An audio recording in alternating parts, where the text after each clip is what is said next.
तो hi friends, तो मैं आपके लिए एक बुक की सीरीज़ लेके आया हूँ, द साइकोलॉजी ऑफ सेलिंग। तो दोस्तों, इस बुक को सोशल मीडिया पर काफ़ी ज़्यादा रिकमेंड किया जा रहा है, आपने देखा ही होगा।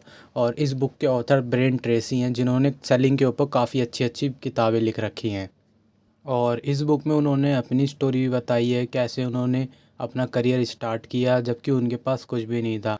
तो इस वीडियो में हम उनके बारे में तो बात नहीं करेंगे। हाँ, अगर आपको उनके बारे में जानना हो तो आप मेरे को कमेंट में बता देना, मैं इसके ऊपर एक सेपरेट वीडियो बना दूंगा। तो पहला पॉइंट ये है कि फ़ियर ऑफ रिजेक्शन। तो दोस्तों, आइए इसे हम समझने की कोशिश करते हैं। तो जब भी आप कोई चीज़ ट्राई करते हैं, first time, second time, third time, fourth time, आप फ़ियर ऑफ रिजेक्शन की वजह से उस चीज़ को छोड़ देते हैं। तो ऐसा हमें नहीं करना। अगर आप उस चीज़ को छोड़ ही देंगे तो फिर वो चीज़ होगी ही नहीं, कोई फ़ायदा ही नहीं है उसका करने का। ब्रेन ट्रेसी के हिसाब से आप जितनी बार रिजेक्ट होंगे आपके लिए उतना ही बढ़िया है। आइए इस पॉइंट को समझने की कोशिश करते हैं। दोस्तों, मान लीजिए आप कोई आइटम सेल कर रहे हैं, ठीक है। आप डेली जा रहे हैं, डेली 15 से 20 लोगों से मिल रहे हैं और आप रिजेक्ट होते जा रहे हैं। लेकिन इससे ये फ़ायदा है कि सेलिंग में आप सिर्फ पैसे ही नहीं कमा रहे, बल्कि उन 25 लोगों से मिल रहे हैं, रोज़ इतने सारे लोगों से कम्युनिकेट कर रहे हैं, तो आपकी कम्युनिकेशन स्किल भी बहुत इम्प्रूव हो रही है।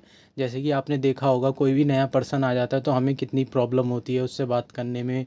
हम चीज़ें बता नहीं पाते उसको, हमें अजीब सा लगने लगता है। तो जैसे जैसे आप लोगों से बात करते रहेंगे तो आपका ये चीज़ निकलता जाएगा, आप लोगों से अच्छी तरीके से कम्युनिकेट करने लगेंगे, चाहे वो नए हों चाहे या पुराने हों। आइए समझते हैं ज़्यादा रिजेक्शन क्यों इम्पोर्टेंट है। मान लीजिए आप ज़्यादा से ज़्यादा लोगों के पास जा रहे हैं और गेट रिजेक्टेड होते जा रहे हैं, ठीक है। अगर आप ज़्यादा से ज़्यादा लोगों के पास जा रहे हैं तो कम से कम एटलीस्ट उन्हें ये तो पता चल पा रहा है कि आप कौन सा सामान बेच रहे हैं या फिर कौन सी सर्विस उनको प्रोवाइड कर रहे हैं। भले ही आप उनसे रिजेक्ट हो जा रहे हैं, कोई प्रॉब्लम नहीं है।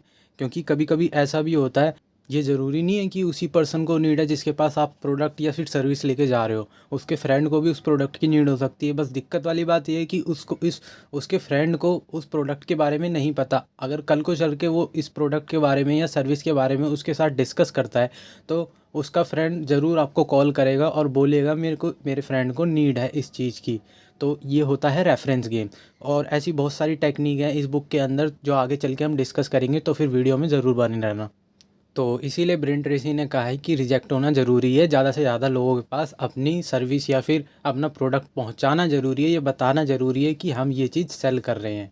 और ट्राई करना आप ज़्यादा से ज़्यादा कांटेक्ट बना पाएँ, उससे बहुत फ़ायदा होगा। दोस्तों, अगर कांटेक्ट बना लिया आपने तो फिर आपको रेफरेंस से बहुत हेल्प मिलेगी कोई सर्विस या फिर कोई प्रोडक्ट सेल करने में। क्योंकि अगर लोगों को पता ही नहीं होगा आपके प्रोडक्ट या सर्विस के बारे में तो फिर आप वो उस चीज़ को सेल कैसे करोगे। तो ये बहुत इंपॉर्टेंट हो जाता है कि आप ज़्यादा से ज़्यादा लोगों को बता पाएँ अपनी सर्विस के बारे में। दूसरा है फ्रेंडशिप फैक्टर। तो दोस्तों, फ्रेंडशिप फैक्टर ये है कि आपको ज़्यादा से ज़्यादा दोस्त बनाने की कोशिश करनी है। आपने कई बार देखा होगा, आप अपने दोस्त को कोई चीज़ रिकमेंड करते हो तो फिर वो मना नहीं करता। अगर आप उससे दोस्ती अच्छी है या फिर उससे आपकी बॉन्डिंग अच्छी है तो आप अपना प्रोडक्ट सेल कर सकते हो या फिर उसके थ्रू अपना प्रोडक्ट सेल करवा सकते हो। ये पता लगा सकते हो कि इस प्रोडक्ट की किसको ज़रूरत है। नंबर 3, वैल्यू प्रोवाइड करना। दोस्तों, चलो ये सब चीज़ें तो अलग बात है, रेफरेंस हो गया, फ्रेंडशिप फैक्टर हो गया, ये सब तभी काम आएंगे जब आप कोई प्रोडक्ट चूज़ कर रहे हो तो उसकी वैल्यू होनी चाहिए।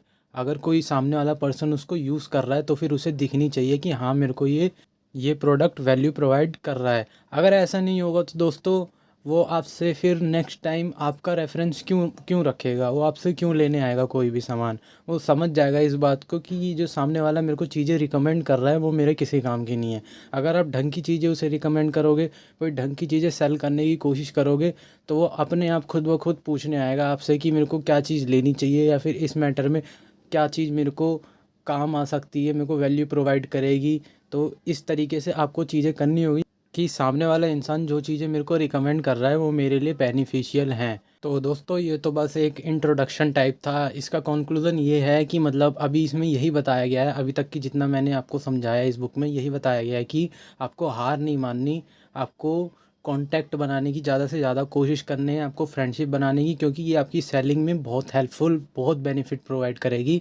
रेफरेंस या फिर आपको कोई भी गेम खेलनी होगी, इसमें कोई भी ट्रिक लगानी होगी तो ये आपको बहुत हेल्पफुल करेगी, कम्युनिकेट करना सिखाएगी आपको, आपको लोगों की साइकोलॉजी पता लगेगी, लोगों का दिमाग पता लगेगा कि वो कैसे रिजेक्ट करते हैं चीज़ों को, किस बेसिस पे रिजेक्ट करते हैं। वो तभी हो पाएगा जब आप ज़्यादा से ज़्यादा लोगों के पास जाएंगे। कोई फ़र्क नहीं पड़ता कोई आपको रिजेक्ट करता है या नहीं करता, बट आपको बार बार। ओके दोस्तों, आज के लिए इतना ही, मिलते हैं नेक्स्ट वीडियो में, तब के लिए tata bye bye, thank you and take care.